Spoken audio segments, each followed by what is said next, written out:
Pero las fraudulentas teorías del desequilibrio químico no podían ocultar las crecientes pruebas de efectos secundarios comunes y aterradores, como la acaticia. Akathisia is like an extreme inner nervous agitation. People describe it as wanting to crawl out of their own skins. And this happens with great frequency, and it is absolutely, totally well understood to be associated with suicide and violence and homicide. Tras años de informes de esos efectos secundarios e incontables casos de violencia, automutilación y muerte, en 1991, especialistas en salud, legisladores y el público finalmente obligaron a la FDA a ordenar una investigación. I know with absolute certainty that if Charles had any idea of the side effects of Prozac, he would never have taken it. I had two sons, David Lee, age 8, Billy 16. The wife 20 years old, gone. I'll tell you why. After being on Prozac for 21 days, my wife shot and killed both of these two boys right here.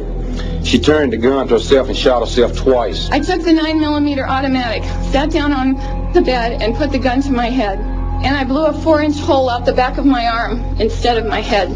Thank God I was a lousy shot. Had someone looked further into Prozac, steps could have been taken to avoid it. Lo que se suponía que fuera una sesión imparcial era un panel de psiquiatras que en su gran mayoría tenía lazos financieros con las compañías farmacéuticas. They basically couldn't find an expert, a doctor, a psychiatrist, at a leading medical school who basically in some way or another didn't have a consulting agreement, hadn't taken money from the pharmaceutical companies. I do not find from the evidence today that there is credible evidence to support a conclusion that antidepressant drugs cause the emergence and or the intensification of suicidality and or other violent behaviors. 500 deaths, 33 murder cases, and over 20,000 adverse side effects. Would you like to tell me why this drug is still on the market? Is there an alliance, an unholy alliance between the psychiatric community, the pharmaceutical industry, and the FDA? And the answer is yes. Esta alianza deshonesta se hizo muy evidente en 1997, cuando las compañías farmacéuticas persuadieron a la FDA a que se les permitiera anunciar directamente al público. Con los psiquiatras proporcionando aprobación médica, en solo 3 años, la venta de drogas psiquiátricas se disparó casi 2 veces y media. Cuando el número de víctimas de la violencia y el suicidio subió hasta las nubes, la indignación del público obligó a la FDA a publicar etiquetas con advertencias sobre los antidepresivos.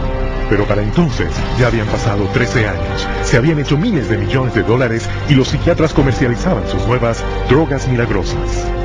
Más del 8% de la población mundial ha tomado drogas psiquiátricas, basadas en ciencia falsa y respaldadas por gente comprada que regulan las drogas.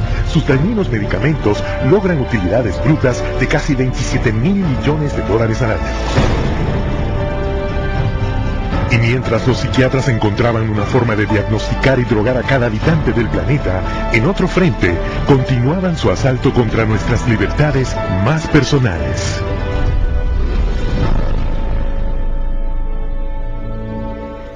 Los psiquiatras exigen el derecho absoluto a determinar qué es lo mejor para el llamado enfermo mental. Después de todo, el enfermo mental está loco y no es capaz de evaluar su propio tratamiento.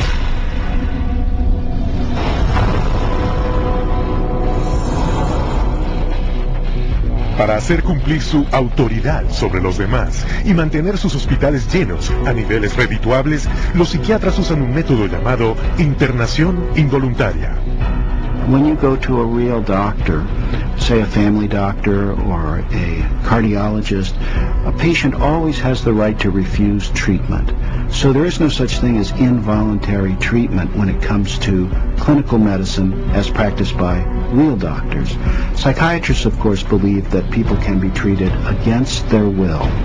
En 1956, el psiquiatra Winfred Overholzer presentó un plan al Congreso en el que tenía la intención de llevar la internación involuntaria a un nuevo nivel. El plan era comprar 400,000 hectáreas de páramos en Alaska, construir un inmenso hospital mental y cambiar las leyes de internación para que se pudiera enviar a cualquiera con una simple indicación de un psiquiatra. El proyecto de ley pasó rápidamente por la Cámara de Representantes, pero cuando el público se enteró del plan, se enfureció, refiriéndose a él como Siberia, Estados Unidos. El Senado canceló el proyecto de ley.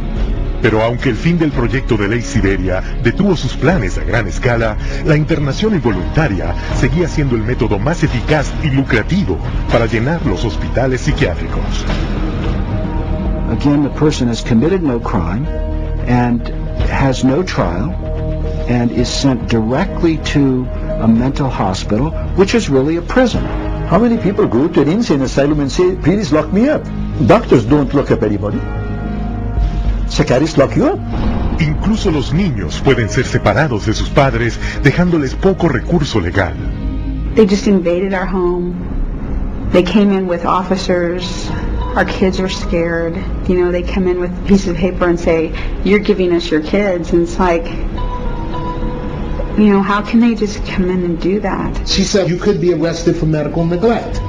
And I said, but how is that when, you know, this is my child? And I see that he doesn't need that much medication. Why would you threaten me with something like that?